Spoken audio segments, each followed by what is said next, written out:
Before that, moving on, despite being late with its India plans, global telecom major Uninor feels that India's 3G pricing is just too expensive to realize. The company's India joint venture Uninor is the only existing telecom company to have stayed away from the ongoing 3G auctions. In an exclusive interview to NDTV Profits, Madhu Bharti, the head of Telenor Asia, says the company is not entering the price war just yet and that the Indian telecom market is up for consolidation. We are actually the only one that have not gone into that race. And if you ask me, I'm very happy that we didn't do that. There are three reasons for that. One is that we saw that this is going to be very, very expensive.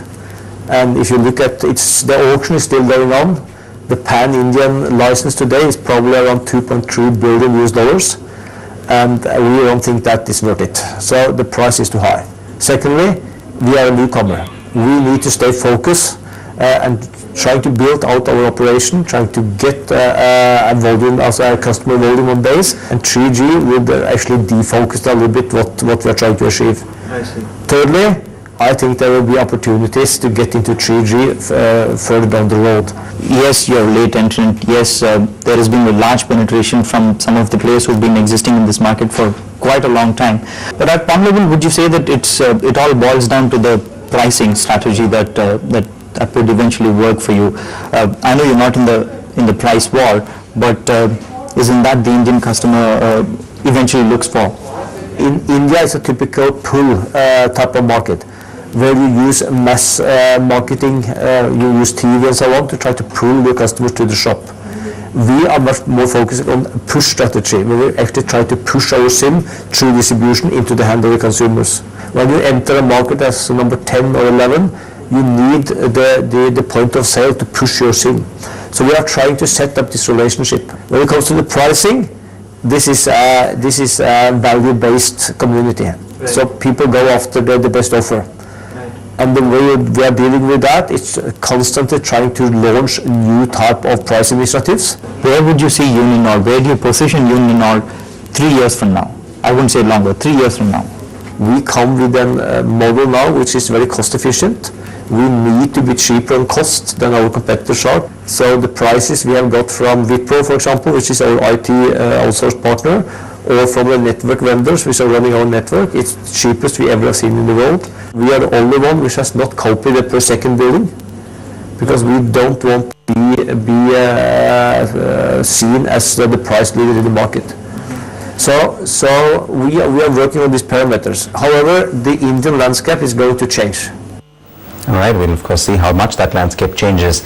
Now it's historic. An Indian dean at Harvard Business School. Nitin Noria is originally from Mumbai. He is an IIT graduate and will now man the helm at HBS. Devna Bora brings you an introduction to the new dean. Nitin Noria, born in Mumbai, is the first ever Indian-American dean of the world's premier business school, Harvard Business School or HBS, an IIT, and he will serve as the 10th dean of HBS. Country head of HSBC, Naina Lal Kidwai, the first Indian woman to graduate out of HBS, says Noria is the need of the hour. I think that the trend of getting to be much more international, the India Research Center was one of, I think, 4 or 5 such. One in Latin America, one in China, and this sort of trend is one which people like Nitin understand well, because well-travelled as he is, and I hope with an emerging markets focus. Noria joined Harvard in 1988 and has served as the Richard P. Chapman Professor of Business Administration since 1999. He received his doctoral degree in management from MIT in 1988 and completed his bachelor's in chemical engineering from IIT Mumbai in 1984.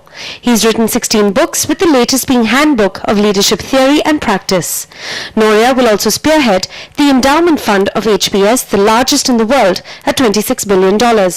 Indian professors at Harvard have been there for a long time and are highly respected, so many of them. I've known Mr. Noria for many years, and this is really very, very special. Ratan Tata and Anand Mahindra are amongst the world-renowned alumnus. Mahindra, who goes back every year, says there was skepticism about whether this would happen. To be honest, there was perhaps a perception that maybe the university was not ready to appoint quote unquote, an outsider in somebody who is non-American to this position.